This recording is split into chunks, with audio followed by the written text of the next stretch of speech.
Hello friends, मैं doctor Indrabhushan. स्वागत है आपका एक और नए वीडियो में। अभी कल ही मेरे पास एक सज्जन व्यक्ति आए और उन्होंने कहा कि मेरा एक 2 साल का पोता है, वो अभी उसने चलना नहीं शुरू किया है। हालांकि वो बड़े आराम से कह रहे थे कि मेरा 2 साल का बच्चा है, वो चलना नहीं शुरू कर रहा है। हालांकि आप अगर एक डॉक्टर के नज़र से देखोगे तो ये एक बहुत ही बड़ी समस्या है, बहुत ही ये सीरियस बात है कि 2 साल का बच्चा और वो चल नहीं रहा है। इसका मतलब ये ग्रोस मोटर माइलस्टोन डिले है। ये बिल्कुल ही इग्नोर करने वाली बात नहीं है और एक बहुत ही सीरियस बात है। फिर मैं उनके घर गया, मैंने उस बच्चे को देखा। देखते ही मेरे मुंह से निकला, ये तो सिजरिंग कर रहा है। सिजरिंग सीसर कैंची के शेप पे अपने पैरों को बना रहा था।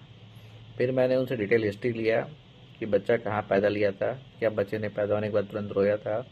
तो उन्होंने बताया कि बच्चा एक प्राइवेट नर्सिंग होम में हुआ था, जहाँ एनआईसीयू या निकू की सुविधा नहीं थी।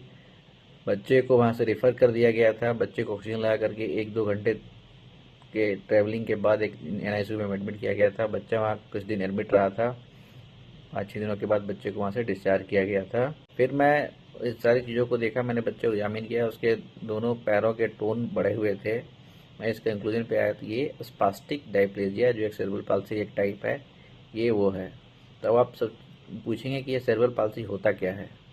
तो इसे आसान लैंग्वेज में अगर मैं आपको समझाऊं तो सेरेब्रल पाल्सी एक कंडीशन है जिसमें बच्चे का ब्रेन का जो पार्ट जो मूवमेंट को कंट्रोल करता है वो वीक हो जाता है।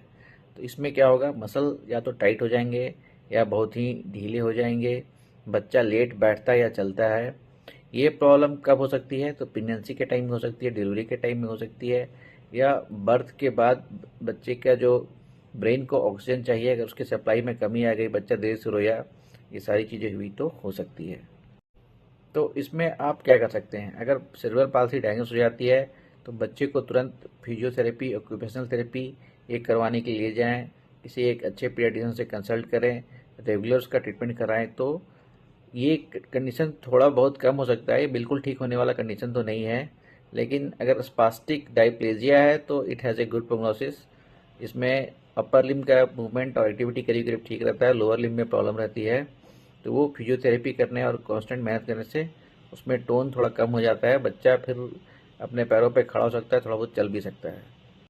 लेकिन इस कहानी में मैंने जो एक इम्पोर्टेंट बात नोटिस की है, जो मैं सारे गोइंग टू बी पेरेंट्स को बताना चाहता हूँ, कि आप अपने बच्चों की डिलीवरी एक ऐसे जगह पे करवाएं जहाँ पर पहले से एक एनआईसीयू, कम से कम लेवल 2 का एनआईसीयू हो, ताकि अगर बच्चा पैदा लेते ही तुरंत नहीं रोए तो उसे इमीडिएट ट्रीटमेंट मिले। ये नहीं कि उसे बच्चे को जो इलाज तुरंत मिलना चाहिए वो 1 घंटे के बाद मिले। वो तब तक काफ़ी देरी हो चुकी रहती है, बच्चे का ब्रेन सिग्निफिकेंटली डैमेज कर चुका रहता है।